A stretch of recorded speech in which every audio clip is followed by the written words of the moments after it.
Good afternoon, everyone. My name is Joanne McGuire. I am the Executive Vice President of Lockheed Martin Space Systems Company, and I am just very pleased to welcome all of you to this second in a series of distinguished lecture series co-sponsored by NASA and Lockheed Martin Corporation in honor of NASA's 50th anniversary. These lectures are designed to highlight the extraordinary ways in which our nation's space program has brought both tangible and inspirational benefits, not just to the American public, but to the world at large. I'd like to ask all of you to please join me for a moment in congratulating NASA for nearly 50 years of really, truly remarkable achievements.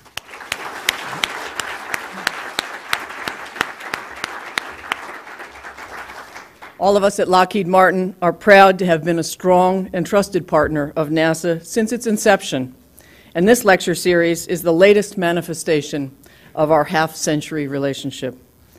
As NASA's partner on the Orion Crew Exploration Vehicle, we anticipate our stars will continue to shine together for many decades to come. There is no question that the greatest discoveries are yet to come as NASA and our nation pursue a bold new era of exploration. Joining us today is Shanna Dale, Deputy Administrator for NASA. Shanna, we're delighted to be partnered with NASA for this special lecture series and to have partnered with NASA for these many years on our nation's vital space achievements. Today, our latest achievement is securing the services of Dr. Eric Schmidt, Chairman and CEO of Google, with us today as our distinguished speaker. We're honored to have you with us today as well, Dr. Schmidt, and we look forward to hearing your comments. To introduce our speaker, it's my great pleasure to have Congressman Bart Gordon, Chairman of the U.S. House Committee on Science and Technology and Dean of the Tennessee Congressional Delegation. Congressman Gordon's commitment to responsible, bipartisan efforts to advance science, technology, and education has been really the hallmark of his congressional service. He is highly regarded for his work on issues important to NASA and has fought for additional funding to ensure that the agency maintains a robust and balanced set of programs in science, aeronautics, and human spaceflight. Congressman Gordon, please.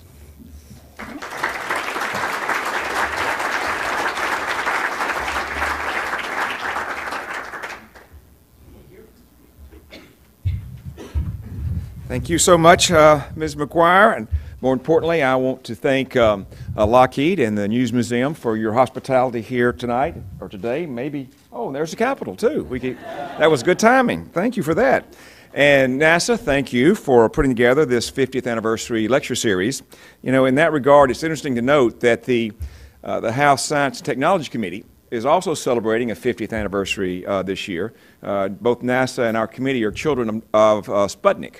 And as the inspiration for so many of the folks that were early involved in NASA's program. And it's my great pleasure to be able to introduce Dr. Eric Schmidt today. You know, I can really think of no one that is more appropriate in speaking to us today about inspiring innovation and exploration as it is Dr. Schmidt. I have a long history of his, or a long sheet of his resume, but I think it's, rather than take his time, you can all Google him. I'm sure he's heard that before. But you know, he really is in a rarefied air of those CEOs that have been able to take a company and take it from a noun to a verb. You know, my generation, I still say, can I Xerox this, or may I have a Band-Aid or a Kleenex? And so now you have joined that very small realm of verbs, or nouns to verbs. And I think also that Google exemplifies the critical importance of innovation and R&D that is necessary if we're going to continue the quality of life that we have in this country. I was talking to Ms. McGuire. She has a 7-year-old daughter. I have a 6-year-old daughter. And I'm very concerned that when you look around the world now, there are almost 7 billion people in the world, half of which make less than $2 a day. And if our daughters are going to be able to inherit a nation with a standard of living that's going to be even better than ours, then we have to do it through innovation and research. We have to be making 50 or 100 widgets for every one widget they're making elsewhere. And that's why I was reading today about cloning. I don't know whether, Dr. Schmidt, we can clone you or not, but we're going to have increased really emphasis in this country on research and development so that our kids won't become the first generation of Americans to inherit a national standard of living less than their parents. It's a real challenge. You're going to be a part of being able to solve that challenge, and I'm glad you're here, and I'm sure people are glad that I'm not going to take any more time from your speech. I will say that hopefully we might get you cloned someday, but we can't, and we can clone animals now, but we can't clone congressmen, and I'm in the middle of a vote. And so I've already missed the first two, and so please accept my apologies. I look forward to hearing your remarks that I'm sure are going to be retelecast later. So thank you all.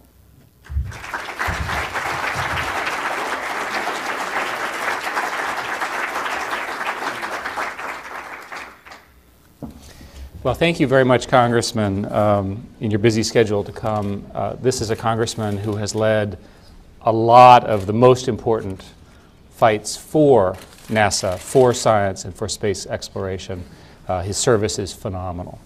I want to congratulate NASA for its 50th year anniversary. NASA has been a part of all of our lives for so much of the fantasy and the excitement of being an American and being a citizen of our great country. I want to talk today about architectures and how systems will work over the next 50 years. I want to think that architectures of how we go about science and exploration and technology will be different, right? It'll have to think about it in a different way. I think that the internet will show a new approach for us, how we can actually build these systems. Those of you in the audience are people who actually are in charge of how the system will evolve over the next 50 years. Now is the time to think about how to design it so that we have a tremendous next 50 years. The next set of missions that the President and others have articulated, Mars and so forth and so on, will span many generations, just as the internet has. And I want to take you through some of my observations on that. I also want to take a minute and congratulate the museum. Shelby and the team here are in the process of getting organized, launching this formally later this spring. This is a phenomenal accomplishment by all the people involved in this. And it's a strong testament to America, to the principles by which the country has been founded, and all the things that we care about. And I'm very, very proud to have been invited to actually participate in this, I think one of the first major public events here. So let's talk a little bit about NASA, and what I'm going to do is have Robin Ziegler get started. We're going to do a few demos here to give you a sense of what is possible now with some of the things that NASA has been doing. As a pilot, I'm very actually grateful for everything that NASA has done, and I think one of the things that people always forget is how much impact NASA has had on things other than space. Digital fly-by-wire systems, wind shear and icing, perfect good opportunity today to take advantage of these new systems built by NASA. Jet engine combustors, engine nozzle chevrons, all of these interesting parts of the technology that you all simply consume as consumers. You don't even notice it. But when I think about NASA and I think about Google, I think of both as being in the business of making things that were amazing commonplace, right? If you look at the history of aviation, which I know something about, people were terrified with this sort of weather before NASA came along. It was actually a serious life-threatening problem, and now we can deal with it. That's an amazing achievement. It happens every day. And it's going to continue, given the leadership of NASA and the mission of NASA and the things that NASA is trying to do. When I think about Google, we try to do the same thing. We try to do things that are amazing, things which were amazingly impossible 10 years ago are now routine. I was trying to think about aha moments. I thought, what is the most interesting query that I can give? And I thought, how long will I live? Seems like the most important question you could ask Google. And since we use Google for everything, I asked Google, and the answer is there's an age calculator. I typed in all the parameters, and it came up 67. Bad answer. Bad answer, bad answer, reject that answer. Okay, so I reprogrammed the age calculator a little bit, and I came up to 86. Much better answer, I stopped, I moved to other searches. That's an aha moment. I know how long I'm going to live, and the answer is it's 84, not 67, because Google told me. Now, Robin, let's start. This is the crookedest street in the world in San Francisco, and you're looking at it with a product called Google Street View. We started off with a view of the Earth, as you saw as we zoomed down, and you notice you see the folks and the cars, you have street signs and so forth.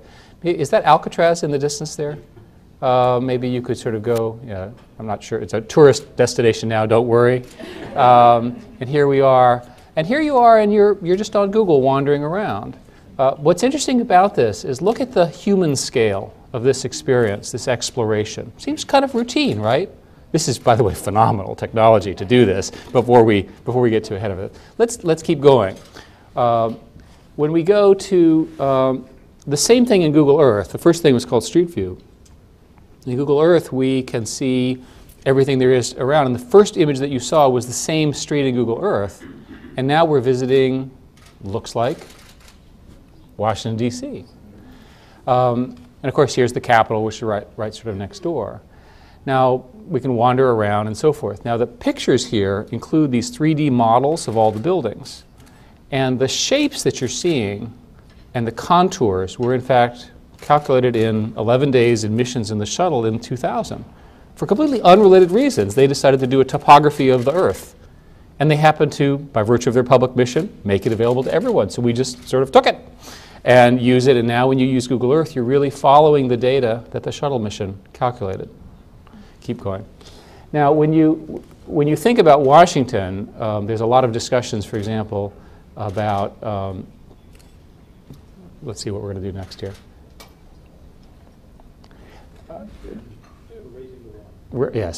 It turns out that there's a lot of debate about global warming. And this is how many meters? 5 meters, 15 feet. And so the good news is the Capitol is going to be preserved. Okay. I'm a little worried about the Smithsonian, and I want you all to look at the NASA headquarters. It's a little bit of a problem. I think it has an underground parking garage. You're in big trouble. Not to make a point about global warming or any of those things or sea level change, but there is an article yesterday that says that there is a possibility of this scenario occurring by the year 2100. Now, why is it important we show this to you now? Because this is an example of the kind of visualization that you can do by taking this platform that represents Google Earth and then showing what could happen. Obviously, we don't want that to happen. Keep going. What's interesting about all of this, and what are we going to do next year? Katrina? Yeah, let's take a look. This is another example of NASA. NASA, I think this was Langley, gave us some climate models. And the climate models happened to show the path of Katrina. And so we've now overlaid the images that we got from you all, essentially. And you can see, as you see the cloud moving, it has information about velocity and position and so forth and so on. These models were used real time in order to understand what was going on. And of course, you can see the velocity and that kind of thing. Many, many, many more people participated in understanding the phenomena and obviously also the aftermath. We won't show you now, but there's a large amount of imagery that was done to help rescue missions and so forth, again, overlaid on top of this work, again, in conjunction with NASA. Let's move to our next one. Now, when I think about the Earth, I also like to think about what are the things that I'd like to do, and I've always wanted to climb Mount Everest. Now, if you're looking at me, this is clearly not going to happen. So what we decided to do is I was just sitting in my office one day and I thought, well, let me just climb Mount Everest on Google Earth. So here we are, and we sort of wander up, and you can see the South Col and so forth and so on, and this is the vision, and I've achieved my objective. Well, have I? Yeah, actually I have. I have a sense of it. I have a sense of what it's like to be at the highest peak of Earth. Again, I can participate in this new and interesting way. And by the way, it's really cold. Okay. If I then look at, let's see where we're going next. when I think about what else I could do, I was talking about aviation. We have a person who is a blogger who covers Google Earth who decided to build a model, a flight simulator. And he took a publicly available Swiss fighter pilot video of a Swiss Air Force pilot wandering around the Alps. You see on one side, you see the actual film, and on the other side, you see the recreation in Google Earth.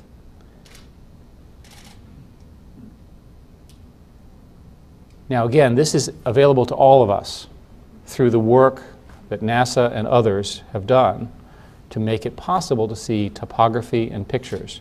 This information is satellite and aviation data, and you'll see that, and of course it comes with a great soundtrack and so forth and so on.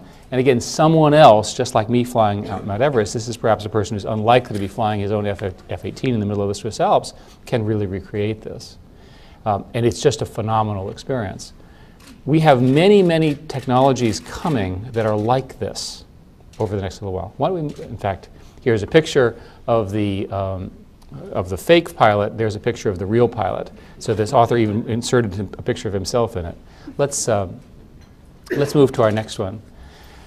When I think about this whole phenomena of how we use information, I then think about scale. And I was trying to think about what's the best example that I can use about scale. And I was trying to think about, well, there's the moon sort of nearby. So what we've done now is we've simply taken imagery of the moon. Thank you, NASA. It's, by the way, moon.google.com in case you want to go visit the moon if you're not currently planned on a moon mission anytime soon. And here we are, and let's go visit where Neil Armstrong went. And you'll see that we can, in fact, get to the point where you can see a picture of his footprints. Now, the kind of stuff that I'm talking about, we did under a Space Act agreement with NASA, and we're showing not just NASA planetary content, as we've discussed, but also we're working on disaster response. Here's a picture of Neil Armstrong's footprints. Again, these pictures are given to us by NASA and others. This mechanism is generically available on all of Google Earth. So again, showing off what we can do. Let's keep going. Now, if you're on the moon, perhaps what you're really interested in is space. So let's go to this is a particular interesting star field. This star field looks like a normal star field. It was actually done in the Deep Space Initiative with the Hubble. And this is a picture of and to give you an example, the width of that picture is somewhere around 10 to the 25 centimeters, which is a number that is, here's an analogy for you. If the interaction between carbon atoms is maybe 1 over 10 to the minus 12th in terms of the way they interact, and 10 to the 12th is on the order of 100,000 years. So what you're seeing something that has the scale or width of something you've never seen before. There's nothing in the world of this scale. This is the deepest image. It's also the oldest image we have in history because it was done approximately 13 billion years ago, roughly 10% of what we believe the life of the universe is. And it was not done with one picture, by the way. The Hubble went around and took picture after picture after picture because there was so little light. Pretty neat, okay? So you say normal picture. Let's see where that picture is in context. So you get a sense of how far it really is. Oh, it looks like a pretty normal star field. And by the way, there are billions and billions of stars and galaxies, even in this field. As we move out, we begin to see that perhaps this is a tiny, tiny little piece of a tiny, tiny little constellation that doesn't even show up on our constellation map as we go deeper and deeper and deeper in both time and in history. Some of our constellations begin to show up, and now we begin to see what is familiar to us. There is no tool and there is no feature I know of on Earth that can show you a resolution that goes from 1 to 10 to the 25th in that amount of time. That's what NASA can do. That's what information technology can do. And that's frankly why we all work at Google. Let's thank Robin for the demo, and let me keep talking. So if you think about it, what you really do is you set up audacious goals, and you make this all happen. But you cannot possibly anticipate the challenges that you have to surmount. It's clear that the assumptions will change, and you cannot predict the innovations that engineers will make. The internet architecture was invented in 1973. The World Wide Web was invented in 1991, 1992. The protocols that we deal with every day now that are so commonplace were not even thought about until 20 years after the original design. That is a remarkable achievement of technology and computer science. There's no way to understand how people will take advantage of this technical innovation. A man in Italy used Google Earth, to discover the remains and antiques of an ancient Roman villa literally in his backyard. Archaeologists in France used Google Earth to discover 100 candidate sites for ancient Celtic settlements. In the search for these various meteor craters and impact craters, they're using the satellite imagery from NASA and the other work in order to actually do real science on how the Earth was formed and shaped. We didn't anticipate all of this. We just put the data out there and people did it. It's also clear to me that the people who start the mission are not the ones that are going to complete it. An interesting fact that I did in researching this is that the average age in the front room for Apollo 11 was about 32. The average age at Google was about 31. The memory of the IBM 360s, I used as a young programmer an IBM 360-91, which will both date me and also you'll have a sense of sympathy for me. 2.5 megabits in core memory, real cores. The memory of the iPod that our average employee carries now is 80 gigabytes, which is 256,000 times 2.5 megabits. So the rate of change here has been so phenomenal. It's of the scale that I just showed you in that star field. So the internet is the fastest growing communications medium in history. Again, so fitting that we're here at this wonderful museum. More than 1.3 billion internet users worldwide, on the order of a couple 100 million new users every year. 8 hours of video get uploaded to YouTube every day, actually every minute, and there's 70 million blogs exist and 120,000 created every day. It's a lot of blogs and a lot of writers, not so many readers, I suspect. This democratization of information, which is fundamental to what is occurring here, has a lot of implications for both NASA and for Google and for the world here in Washington. Since anyone can create, edit, publish, and share information, you know, it's a new jump ball. It's a new scenario. And normally what happens is that the rate of progress in fields occurs at a relatively predictable rate. Examples would be that scientific research, the number of papers doubles every 15 years. So sort of predictable rate. In astronomy, since we're sort of talking about astronomy right now, the distance to the farthest galaxy we can see has doubled roughly every 10 years. So again, reasonable rates. The world that I live in, doubling times are much, much shorter.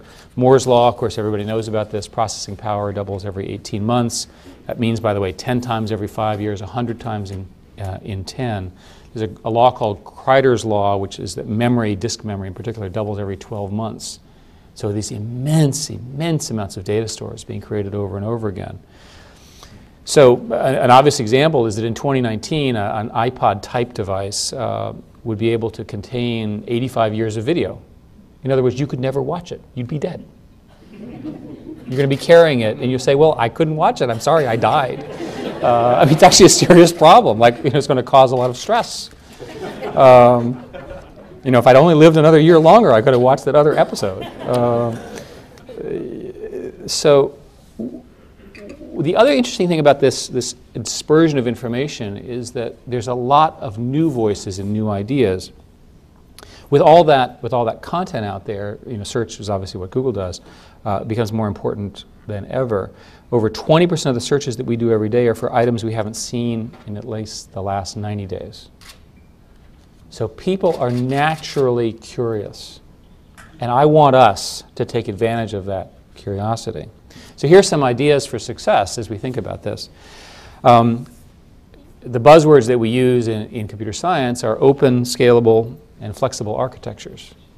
And a lot of the NASA work was done before that became that's the most politically correct way I can say this, before those became the principles of design. These hardwired designs that are not extensible ultimately do not serve the mission very well. In my case, to show you how foolish I was when I was a graduate student at Berkeley, I built a network, one of the first networks built of its type, for my master's thesis. And by the way, I got my master's thesis, and I designed the protocol where there could only be 26 machines, because there were only 4 at the time, and I couldn't imagine that the university would ever have more than 26. So the machines were called A, B, C, D, et cetera. They still gave me my degree, and then shortly later they tore out my network and put in a proper network.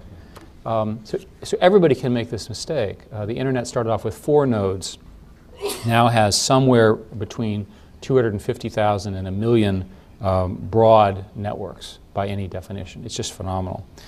The number of servers, they're roughly, January 1983, we have an accurate number because of DARPA, 400 servers. In July 2007, our best estimate is 489 million servers. And this is growing and continuing to grow. It's growing faster than you think because it's growing all the time. So when you build an innovation model, you want to build it in a way that is collaborative. And this is often at odds with how people think about government programs, procurements, the traditional structures of business and private groups and so forth and so on. You want to figure out a way to do it in a much more open way. And everybody loves what NASA's doing. It should be possible to pull this off big time. The web, for example, today is built out of products known as Linux, Apache, MySQL. These are open software technologies. The creators of MySQL, by the way, just so in case there's any concern that these might be hobby businesses, were just purchased for about $1 billion by Sun Microsystems. These are real businesses with different characteristics, but it shows you that you can really deliver tremendous value. So if you solve a big problem, solve it by opening it up to the public. Assume that you don't have all the answers, because I can assure you that we don't. And I suspect nobody does. Everything's too connected. You're not getting the benefit of everyone unless you figure out a way to do it in an open way. There's a couple of really good ones. NASA did something called the Centennial Challenge Program. And I think one of the people here was one of the authors of this program, so thank you for that. A particular engineer from Maine won $200,000 in May 2007 for designing a new astronaut glove. The inner bladder of the glove used one of his kitchen cleaning gloves because it was the right solution. And it just worked. And there's example after that when you bring in the creativity of people who maybe he didn't have a lot else going on in his life. Maybe he needed something to work on. You just made his day and you just saved yourself $1 million. But more importantly, you serve the mission really, really well. The Lunar X Prize that Google has announced, we announced a few months ago a prize which is graduated, but think of it as between $20 and $30 million. Basically, get something launched, get it to the moon, make sure when it lands it can still drive around. Okay, very straightforward. That's the non-technical explanation. Look at our website, you can see all the details if you want to bid. Why would we do this? Because it's fun, right? It's just so much fun. Now, the people who are going to attempt the Lunar X Prize, and we think there's a whole bunch of folks, are probably going to spend more than the value of the prize. But what's nice about the prize is it brings everybody together, it gets everybody's competitive juicings, and you get the multiplicative effect, not just of the money that we're putting in, the money that NASA's putting in, but the money that all the other people, all the universities and other programs that really want to be part of this historic opportunity to change science in a good way. Another aspect of the problem that I think we all face has to do with this notion of how do you learn.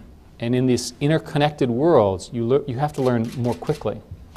Part of the success of the internet, and it's true of all of the companies, Google is simply one of the examples, is that we're built on a ship and iterate philosophy. What happens is basically we try something, and we're proud of this, by the way. We celebrate the fact that we tried this, we canceled this didn't work, we shifted, and so forth. They wiggle, right, in an interesting way. And not only does the technology allow that, but it's part of our culture. We have programs where we encourage our engineers to spend 20% of their time on things of their own interest, not what their manager is telling them that they have to do. Again, unheard of in traditional engineering, but drives much of the creative process inside our company. There are many, many such examples. So, I don't know, who here was a big Apple Lisa user? It was the predecessor to the Mac, right? But they learned a lot from the Apple Lisa that made the Mac a great success way back when. It happens in telecommunications. The AT&T long distance network crashed for 9 hours due to a bug consisting of a single line of seed code in 1990. We all have all forgotten that, but the fact of the matter is they do it too. So the obvious message for me is to say, well, NASA, you should just ship and iterate. Well, there's this minor problem that you can't apply exactly the same approach we do, because Mars and the Earth are only this close on this day, or Saturn is only in this position in this particular place, or you have a particular launch window due to orbital mechanics that you really do have to launch within this window. And there are some humorous now, but embarrassing at the time, examples. Gemini 5 splashed down off course 100 miles because of a programming error involving the way they did the calculation with a decimal point. An even more famous example, and unfortunately a negative one, in 1962, Mariner 1 went off course, and NASA at the time had to blow it up because of an error in Fortran, right? And a hyphen had been dropped from the guidance program loaded aboard the computer. It's been quoted as the single most expensive hyphen in history. So I don't think it's fair for me to say, well, hey, you guys should just adopt this ship and iterate phenomena. I think what you have to do is you have to recognize that the ship and iterate model is the best model for learning, and then adapt it to the constraints that are very much in your present. So one way to think about it, and as a manager I talk to people a lot about this, is that one of the best ways to be lucky is to create more luck. And the way you create more luck is you have more at-bats. You get more shots, more launches, more learning, so forth and so on. So the more you put everything around one single event, the less likely it's going to be a perfect success. The more you figure out a way to iterate. And there are many, many ways in which you can iterate. You can iterate with openness. You can iterate with extensibility. Remember the story that I used about the internet, that the underlying protocols were designed around a simple model of end-to-end connectivity. No one anticipated all the stuff that would be built on top of it. So given that you have these real constraints about launches and windows and so forth, make the platform such that it's the simplest possible platform that people can then build on top of. Build open systems, not closed systems. Don't try to solve the whole problem right now. The problem, as correctly defined in my view, is to build the platform, the thing that is extensible to the next example. Another example, we were looking at this. Most spacecraft can't talk to each other in any significant way. Now you say, well, I'm not sure I want spacecraft talking to each other. Well, actually, it's kind of useful for spacecraft to talk to each other, especially when they can relay information and telemetry and other information. And furthermore, we as a country can use that for many, many different reasons. Well, isn't it obvious that the spacecraft should have an internet on them too? I mean, it doesn't have to be an open internet. You could have your own private copy with a gateway, so people aren't randomly steering the spacecraft wherever they want to go. But the fact of the matter is, it does make sense. And in fact, there are people now working, and this is a great story, people working to build an interplanetary internet. That all the same principles that I'm talking about apply not just on Earth, but to the objects that we're busy launching, and by the way, not just the US, but everybody, but also the moon and Mars and so forth and so on. And this internet is interesting because there's this minor problem that as you spin, right, you lose connectivity, you have to wait for the packet. So the whole notion of latency is very different. It's like a long time before that packet shows up. But then it comes very quickly, and then there's a long time again. We haven't quite figured out a way to solve planetary rotation yet. So the fact of the matter is, you have to design these protocols, and with a small number of modifications, it's possible for NASA and the world to have not just an internet that is part of the Earth, but also an internet that goes all the way out there. I don't know if it'll get all the way out to the deep space field, because it'll take 13 billion years to get there, but it'll get pretty far.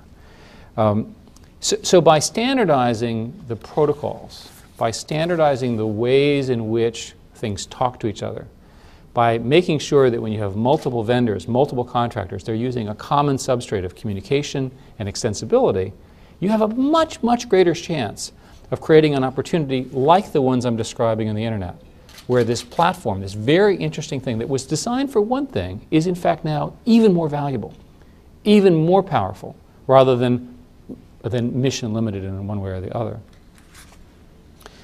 So the technology-based case continues, and I think it's pretty interesting.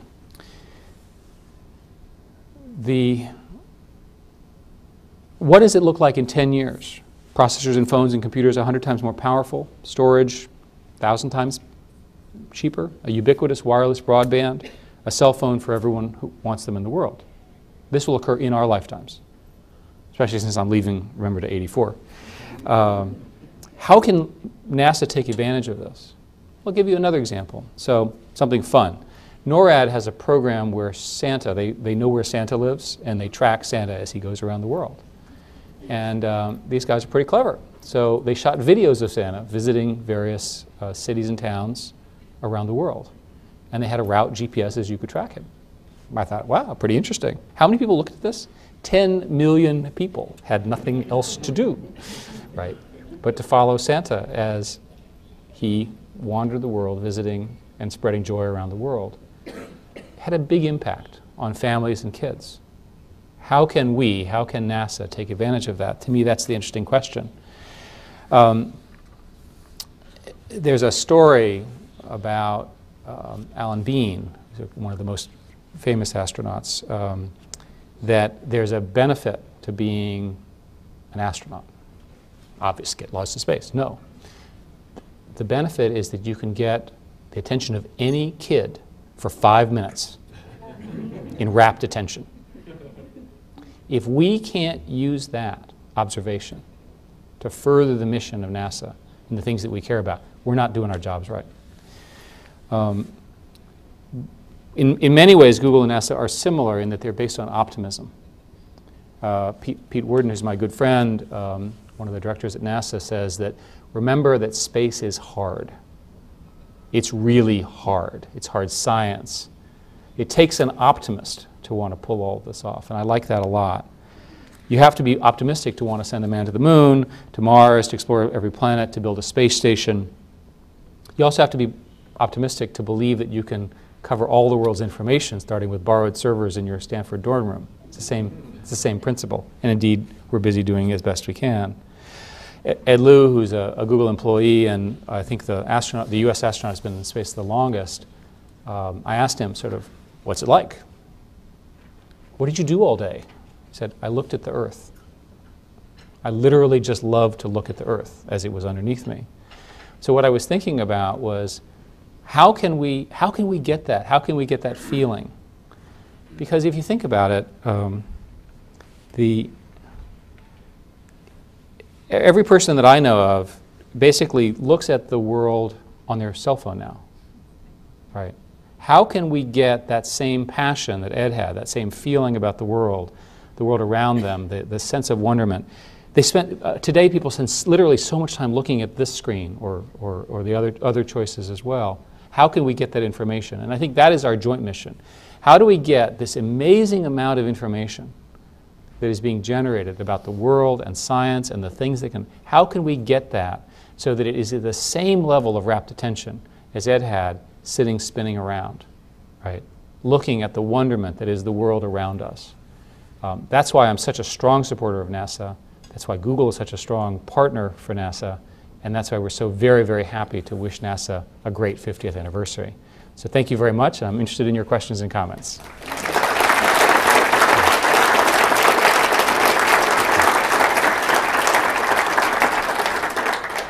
We have our first question in the middle. David Logston, U.S. Chamber of Commerce, Space Enterprise Council. Yeah, let's see if we can get I think the lady has a mic for you. That'd be great if you could. That way they could hear you on the videotape. David Logston, U.S. Chamber of Commerce, Space Enterprise Council. Thanks, David. A few years ago, the futurist Alvin Toffler was at a conference, a space-related conference, where he mentioned that the information age was the third wave, that space was the fourth wave. In your mind, what do you consider the fifth wave?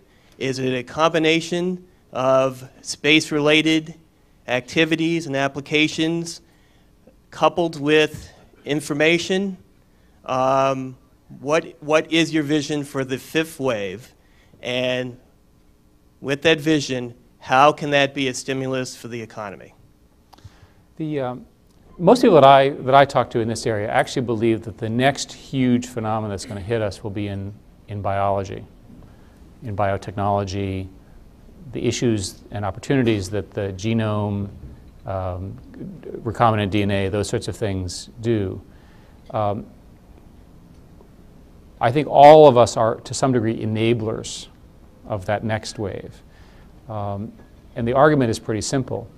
In order to do the kinds of things that we want to be able to do for health, society as a whole, improving the lot of the world, we're going to need the kind of information and computing power and networks and learning that's going on today in the other waves that you described. It's probable that the combination of the creation of this enormous information network that I talked about earlier, the commercialization of space, which the NASA leadership has done a tremendous job moving forward. If you think about 10 years ago versus now, again, which also creates a large number of jobs, a large number of opportunities, and this openness, right, making it possible for people to enter the system at the appropriate things. Both of those create very large numbers of jobs and probably a significant wealth opportunity for investors. A lot of people believe that as more and more of this stuff is done in the private sector, people will figure out a way to make money because there's economic value. In Google's case, for example, these satellite images that we showed you, we buy them from commercial satellite providers. They're making money and doing a great job for us, by the way. There are many, many new things of that type that can be done. So one of the reasons that I'm here is to say to you all that there are tremendous private opportunities for investment in space technology, high technology, and information technology. Google is an example of it. There will be many others. Eventually, I think all of us will be subsumed to some degree under this biology and biotech because the promise is so strong. They're not quite there yet because the computers aren't quite fast enough. We don't really quite understand the networks quite well, but everybody's working on it. Yes, sir. Let's see if we can get a microphone.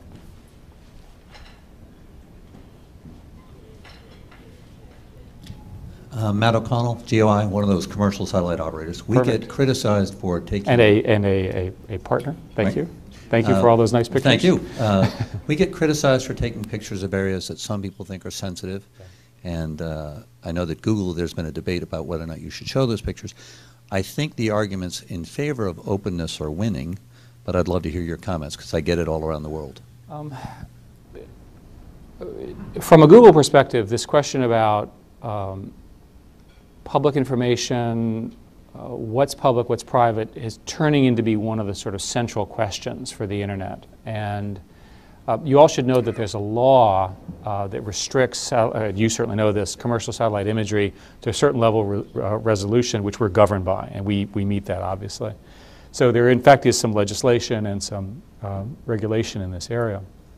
We've taken a position that, subject to meeting the law, and there are certain countries which have special terms which are even more restrictive with respect to commercial imagery, we want to get as close to that as we can because we think the society benefits from such pictures. The fact of the matter is that I think we're in a transition period where people are learning that things which they thought were not generally known are becoming more generally known. My favorite examples are these situations where something from space, people assume that you'd never see it from space, but in fact it's embarrassing or the wrong thing or so forth, and people are making appropriate changes. So I think this is a transitional period.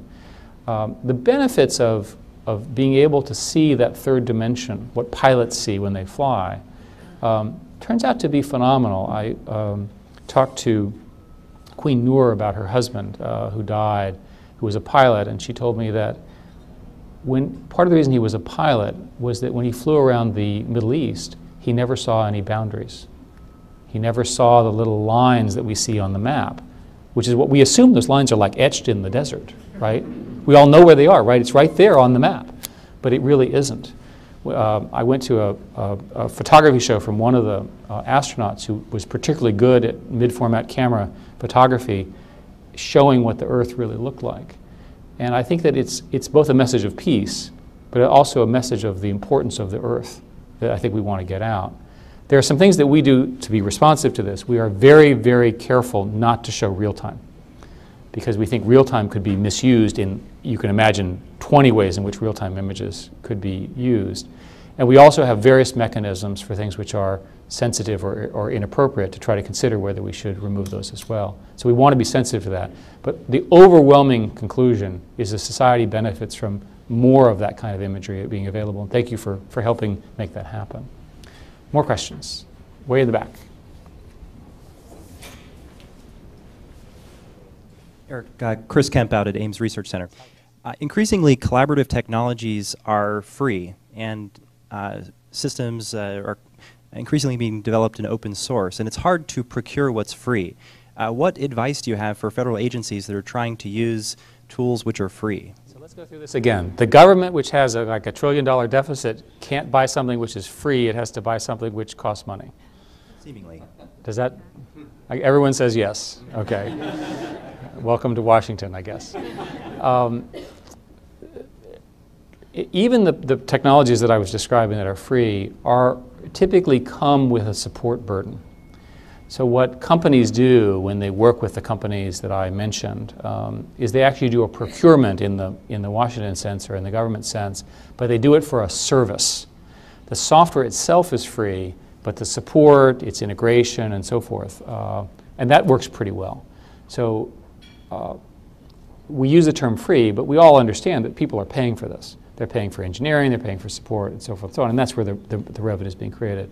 So put it another way, sometimes you pay for the software, sometimes you pay for the service. At the end of the day, you're going to pay for something. So it has to do with what you're procuring. There's no question that the generation of computer people that I work with now are all building on top of this Linux platform, which is open source, but they're building tremendous companies. Google, of course, is largely Linux-based, to give you an example, and obviously very successful. More questions?